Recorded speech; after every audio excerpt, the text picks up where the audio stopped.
பிரியமானவர்களே, இயேசு கிறிஸ்துவின் நாமத்தில் உங்களுக்கு என் அன்பின் வாழ்த்துக்கள். வேத புஸ்தகத்தில் பரிசுத்த மத்தேயு எழுதின சுவிசேஷம் 11ஆம் அதிகாரம் 29ஆம் வசனத்தில் இயேசு ஒரு காரியம் சொல்லுகிறார்.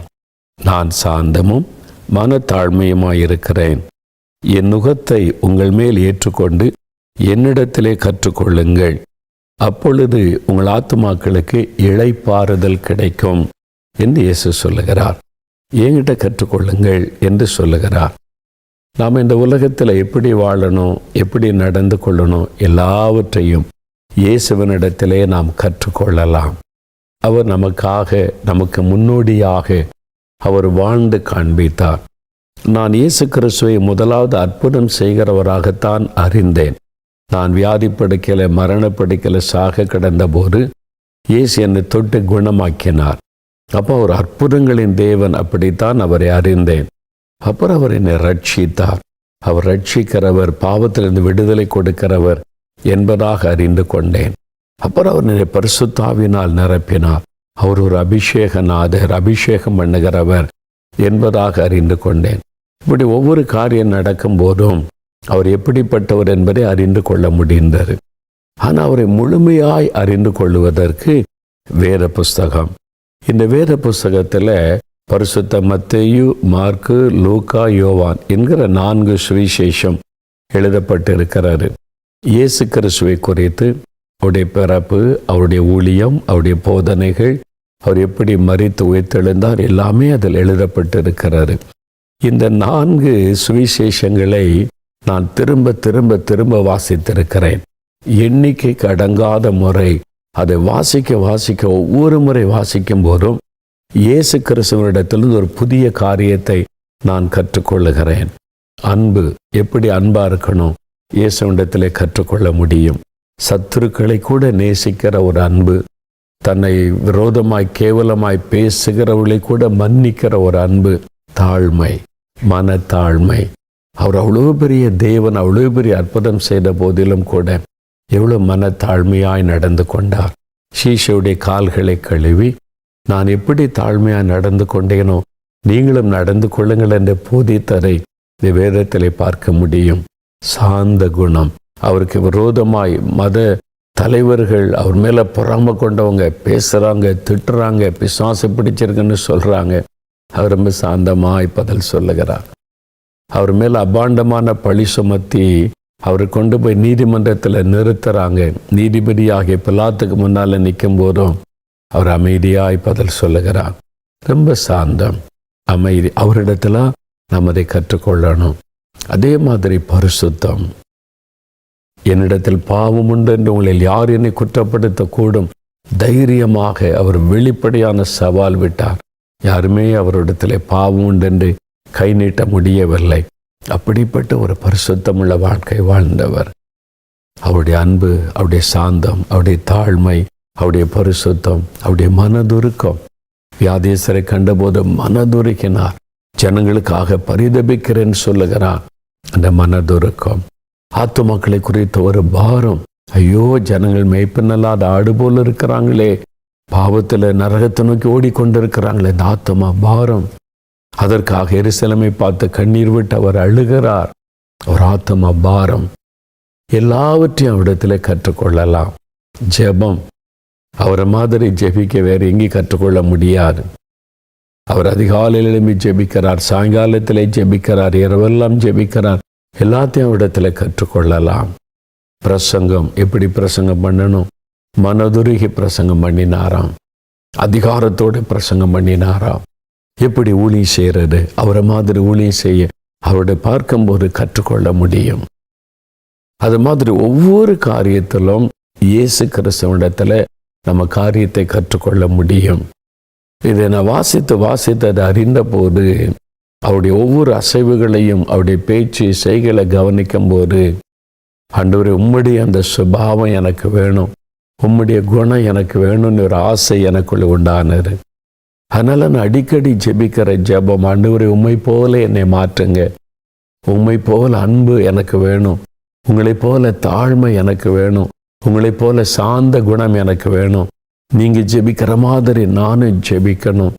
உங்களை மாதிரி நானும் உபவாசிக்கணும், உங்களை மாதிரி நானும் ஆத்மா பாரம் உள்ளவனாக இருக்கணும். இயேசுவை நான் ஒவ்வொரு காரியத்தை பார்த்து பார்த்து பார்த்து உங்களை போல என்னை மாற்றுங்க ஆண்டவரே, என்னுடைய ஜெப நேரத்தில் அடிக்கடி ஜெபிப்பது உண்டு. என்னை நான் மாற்றிக்கொள்ள முடியாது, ஆண்டவரே நீங்கள் என்னை மாற்றுங்க என்று ஆண்டவரிடத்தில் ஜெபிக்கிறாரு. பிரியமானவர்களே, ஒரு நபரை நம்ம கூர்ந்து கவனித்து அவங்க மேலே ஒரு அட்மையர் ஆயிட்டோன்னா அந்த பாதிப்பு நம்முடைய வாழ்க்கையில் உண்டாகும். விளையாடுறவங்க பாருங்களேன், டெண்டுல்கர் மாதிரி அந்த விளையாட்டை பார்த்து பார்த்து இவனுக்குள்ள அந்த உணர்வு, அந்த பேட்டை எடுக்கிறது சொல்லட்டெல்லாம் அதே ஸ்டைல் வந்துடுறது. சில ஆட்கள் இந்த சினிமா நடிகளை பார்த்து தப்பானதெல்லாம் கற்றுக்கொண்டு அதே மாதிரி ஸ்டைல் பண்ணுகிறாங்க. அவங்கள கூர்ந்து கவனிக்க ஆரம்பிச்சிட்டிங்கன்னா அவங்க செய்கிற அந்த பழக்கம் உங்களுக்குள்ளே பாதிப்பை உண்டாக்கும், தாக்கத்தை உண்டாக்கும், உங்களை அறியாமலே உண்டாக ஆரம்பிக்கும். அந்த மாதிரி இயேசுவை பார்த்து பார்த்து ஜெபித்து வேத வசனத்தை தியானித்து அவரை குறித்து நீங்கள் அறிய அந்த பாதிப்பு உங்களுக்குள்ள வரும். ஒரே நாள் அது வந்துடாது.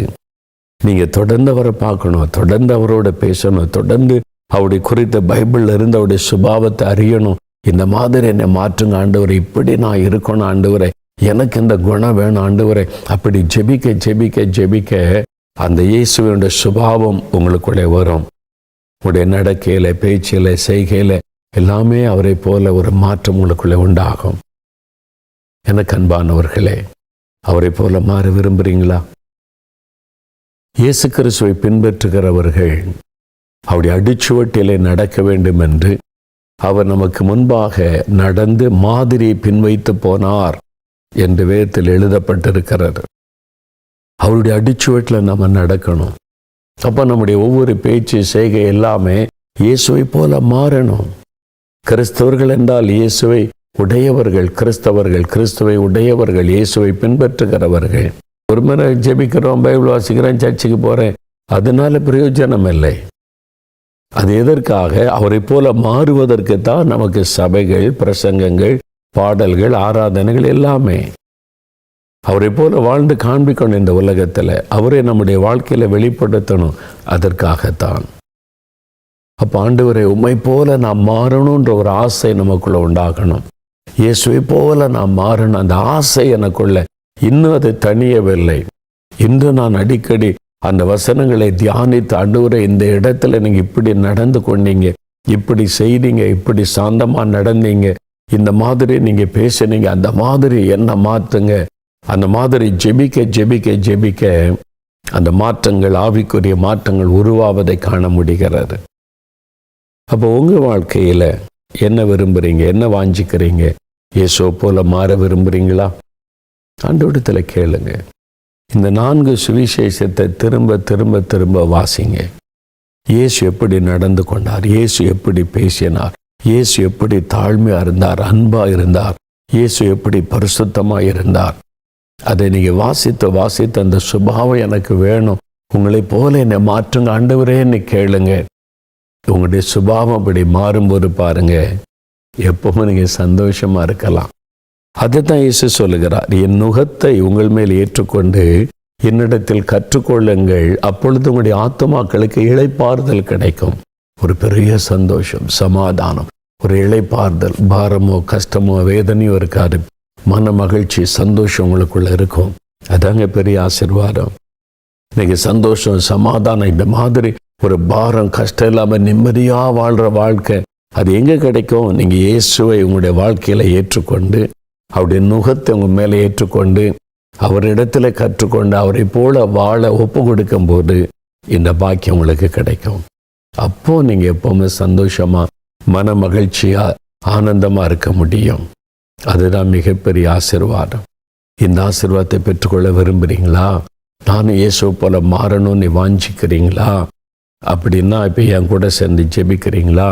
சரி, அப்போ உங்களுடைய வலது கரத்தை அப்படியே நீட்டிக்கொள்ளுங்க.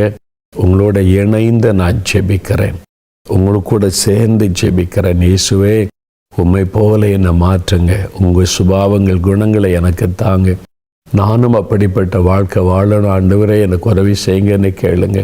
தகப்பனே, ஏதோ யார் கரத்தை உயர்த்தி, இயேசுவே உம்மை போல என்னை மாற்றுங்க, உம்முடைய சுபாவங்கள், குணங்களை எனக்கு தாங்க, நானும் உங்களைப் போல இந்த உலகத்தில் சாட்சியாக வாழணும். அதற்கு எனக்கு அந்த அன்பை, சாந்த குணத்தை, ஆண்டவரை, பொறுமையை, தாழ்மையை, மனதுருக்கத்தை, பரிசுத்தத்தை, ஜெப வாழ்க்கையை எனக்கும் தாங்க என்று சொல்லி யார் யார் ஜெபிக்கிறார்களோ ஒவ்வொருவருக்குள்ளும் இயேசுடைய பிரசன்னம் இப்பொழுது இறங்கட்டும். பரிசுத்த ஆவியானவர் அவருடைய உள்ளத்திலே கிரியை செய்தருளும். பரிசுத்த ஆவியானுடைய வல்லமை அவர்களுக்குள் இறங்கட்டும். இயேசு கிறிஸ்துவை தரித்து கொண்டவர்களாயிருக்கும்படி இயேசு கிறிஸ்துவின் சுபாவம் அவர்களுக்குள்ளே உண்டாகட்டும். அந்த மாம்ச சுபாவங்கள், பாவ சுபாவங்கள் இயேசுவின் நாமத்தில் விலகி போகட்டும். கிறிஸ்து இயேசுவின் சிந்தை உள்ளத்தில் உண்டாகவும், கிறிஸ்து இயேசுவின் சுபாவங்கள் உள்ளத்தில் உண்டாகவும், ஒவ்வொருவருடைய உள்ளத்தில் அந்த மாற்றத்தை உண்டாகும். இதோ உம்முடைய பிரசன்னம் இறங்குகிறதற்காக நன்றி. ஆவியான ஒரு மாற்றத்தை உண்டாக்குகிறதற்காக ஸ்தோத்திரம். ஒரு இளைப்பாறுதல் அவர்களுக்கு வரட்டும். அவருடைய உள்ளத்தில் இருக்கிற பாரங்கள் நீங்கட்டும், அந்த துக்கங்கள் நீங்கட்டும், அந்த கவலைகள், வேதனைகள் நீங்கட்டும். இளைப்பாறுதலை தருவேன் என்று சொன்னீரேன். அந்த இளைப்பாறுதல் அவருடைய உள்ளத்தில் உண்டாகட்டும் என்று ஜெபிக்கிறேன். இதோ அந்த மாற்றத்தை உண்டாக்கிவிட்டதற்காக ஸ்தோத்திரம். என்னென்ன பாதிப்புகள் நிமித்தம் கலங்கி நிற்கிறார்களோ, வியாதியினால் உண்டான பாதிப்புகள் இயேசுவின் நாமத்தில் விலகட்டும். ஒரு பூரண சுகம் அவளுக்கு உண்டாகட்டும். தகப்பனே, அதே மாதிரி தேவைகளை குறித்த பயம், கலக்கங்கள் நீங்க அவருடைய தேவைகளை சந்தியும், குறைவுகளை நிறைவாக்கும், தடைகளை மாற்றும், காரியங்களை வாய்க்க பண்ணும். குழந்தை செல்வங்களை அருளி ஆசீர்வதியும். நீர் ஆசீர்வதித்து விட்டதற்காக ஸ்தோத்திரம், ஸ்தோத்திரம், ஸ்தோத்திரம். நாங்கள் பெற்றுக்கொண்டோம் என்று விசுவாசிக்கிறோம். இயேசு கிறிஸ்துவின் நாமத்தில் ஜெபிக்கிறோம் பிதாவே. ஆமேன், ஆமேன்.